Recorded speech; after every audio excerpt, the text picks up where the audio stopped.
नमस्कार, मैं शिवांगी। आप देख रहे हैं जेएमडी खबर। अफगानिस्तान में बढ़ती हिंसा के चलते पूरी दुनिया में तनाव की स्थिति बनी हुई है। जो लोग वो फंसे हैं उनमें डर तो देखने को मिल ही रहा है, पर उसके साथ ही साथ पूरी दुनिया की सरकारों ने भी अपने नागरिकों को बचाने के लिए हर संभव प्रयास में लगे हुए हैं।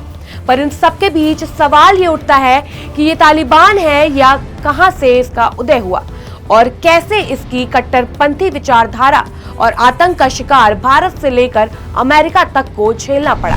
दुनिया के नजरों में तालिबान आया अमेरिका के वर्ल्ड ट्रेड सेंटर पर आतंकी हमले के बाद, जब अलकायदा सरगना ओसामा बिन लादेन 11 सितंबर 2001 के आतंकी हमले की प्लानिंग कर रहा था।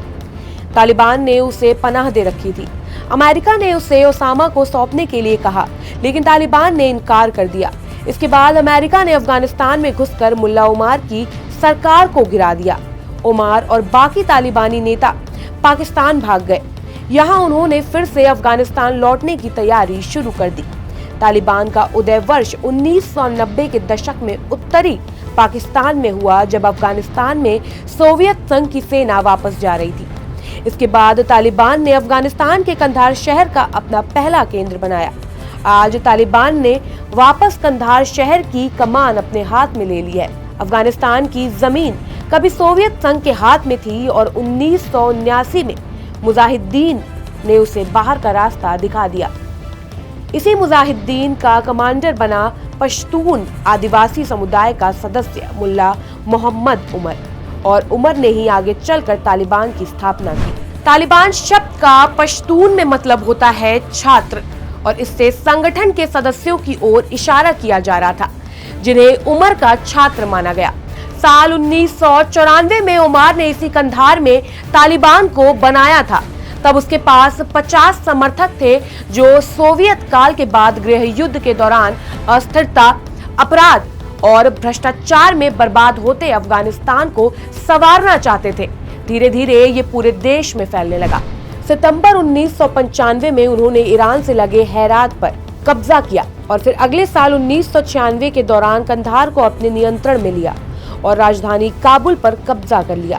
इसके साथ ही राष्ट्रपति बुरहानुद्दीन रब्बानी को कुर्सी से हटा दिया। रब्बानी अफगानिस्तान मुजाहिदीन के संस्थापकों में से एक थे, जिन्होंने सोवियत ताकत का विरोध किया था।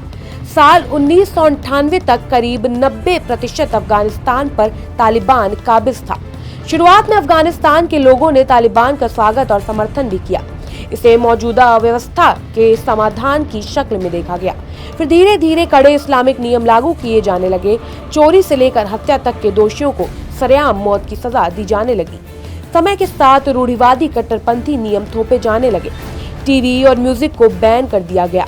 लड़कियों को स्कूल जाने से मना कर दिया गया। महिलाओं पर बुर्का पहनने का दबाव बनने लगा। अपनी करतूतों से पलड़ा झाड़ने वाला पाकिस्तान इस बात से हमेशा इनकार करता रहा है कि तालिबान के उदय के पीछे उसका ही हाथ रहा है। लेकिन ये सभी जानते हैं कि तालिबान के शुरुआती सदस्यों ने पाकिस्तान के मदरसों में शिक्षा ली। ताजा लड़ाई में भी पाकिस्तान तालिबान की पूरी मदद कर रहा है और इसी वजह से अफगानिस्तान की ओर से पाकिस्तान के खिलाफ प्रतिबंध की मांग उठ रही है। पिछले साल फरवरी में अमेरिका और तालिबान ने ऐतिहासिक समझौता किया। इसमें अमेरिकी सेना को 14 महीने में अफगानिस्तान छोड़ना था। इसके अलावा उसे अलकायदा जैसे संगठनों को पनाह देना खत्म करना था।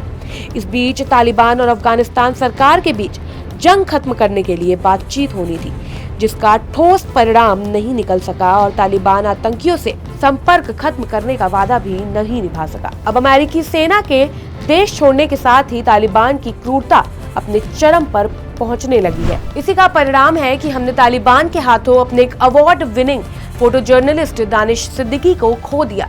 एक ऐसे पत्रकार जिसने हमेशा सच्चाई को आपसे रूबरू कराया है और हर गंभीर से गंभीर परिस्थितियों की सच्ची तस्वीरें आपके सामने रखी है।